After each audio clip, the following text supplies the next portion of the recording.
నమస్కారం, welcome to my channel సచిరుచి. నా ఛానల్ని మీరు ఫస్ట్ టైం చూస్తుంటే తప్పకుండా సబ్స్క్రైబ్ చేయండి. అలాగే సబ్స్క్రైబ్ చేసి పక్కనే ఉన్న బెల్ ఐకాన్ని కూడా యాక్టివేట్ చేయండి. అప్పుడే నేను ఏదైనా కొత్త వీడియో పెట్టగానే ఇలా నోటిఫికేషన్ వచ్చేస్తుంది. మరి ఈరోజు మన ఛానల్లో స్పెషల్ రెసిపీ సొరకాయ హల్వా. ఇది చేసుకోవడం చాలా సింపుల్, అలాగే చాలా చాలా టేస్టీగా ఉంటుంది. మరి అది ఎలా చేయాలో చూద్దామా?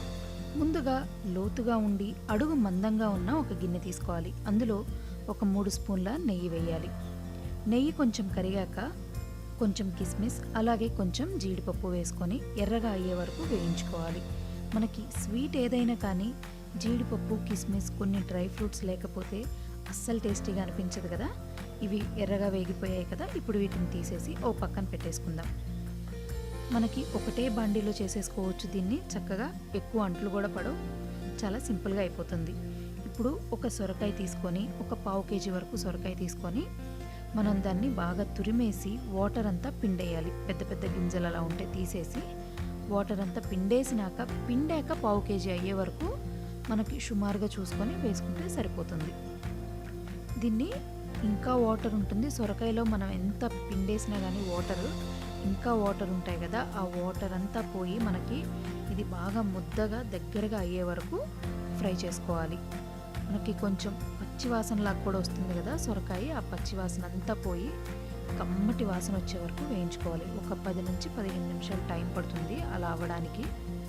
సో నిదానంగా తిప్పుతూ ఉండాలన్నమాట, లేదంటే అడుగు పట్టేస్తుందంటే మనకి టేస్ట్, కలరు అంతా డిఫరెంట్ అయిపోతుంది మొత్తం.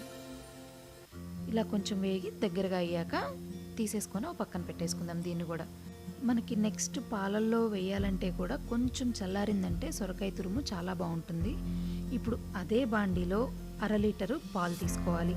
ఫుల్ క్రీమ్ పాలు అయితే ఇంకా బాగుంటాయి. సో ఫుల్ క్రీమ్ పాలు వాడడానికి ట్రై చేయండి.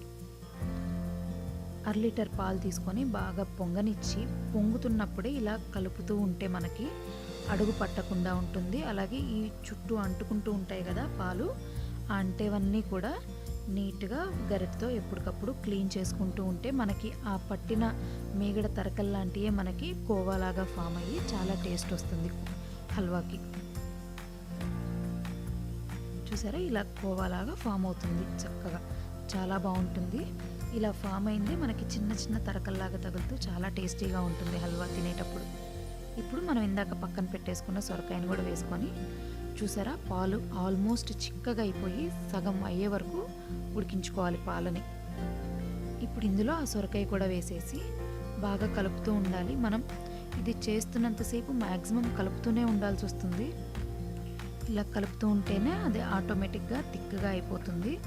పాలు, ఆ సొరకాయ అంతా ఆ పాలని పీల్చేసి చక్కగా మంచి టేస్టీగా అవుతుంది. అలాగే ఇలా చిక్కగా అయినాక ఒక 3/4 కప్పు అంటే 3/4 కప్పు పంచదార వేసుకోవాలి. పంచదార ఎక్కువ ఇష్టపడేవాళ్ళు ఇంకొంచెం వేసుకోవచ్చు, కాకపోతే మరీ ఎక్కువైందంటే ఎగటొచ్చేస్తుంది కాబట్టి వీలైనంత చూసి వేసుకోండి. ఈ పంచదార కరిగే వరకు ఇలా కలుపుతూ ఉంటే ఆ వేడికే కరిగిపోతుంది కదా. మొత్తం కరిగాక అలా వాటర్గా వస్తుంది కదా. పంచదార మొత్తం కరిగిపోయాక స్టవ్ని లో ఫ్లేమ్లోకి మార్చేసుకోవాలి. లో ఫ్లేమ్లో పెట్టుకున్నాక ఇందాక మనం ఫ్రై చేసి పక్కన పెట్టుకున్నాం కదా డ్రై ఫ్రూట్స్, అవి వేసుకొని కలిపేసుకోవాలి. ఇందులో మనకి జనరల్గా స్వీట్స్ అన్నిట్లో యాలకుల పొడి వేస్తాము, ఇందులో వేయాల్సిన అవసరం ఉండదు. ఇది ఆటోమేటిక్గానే చాలా టేస్ట్ ఉంటుంది అండ్ చాలా మంచి స్మెల్ వస్తూ ఉంటుంది అనమాట. చక్కగా స్టవ్ ఆఫ్ చేసేసుకొని దీన్ని సర్వ్ చేసేసుకోవడమే.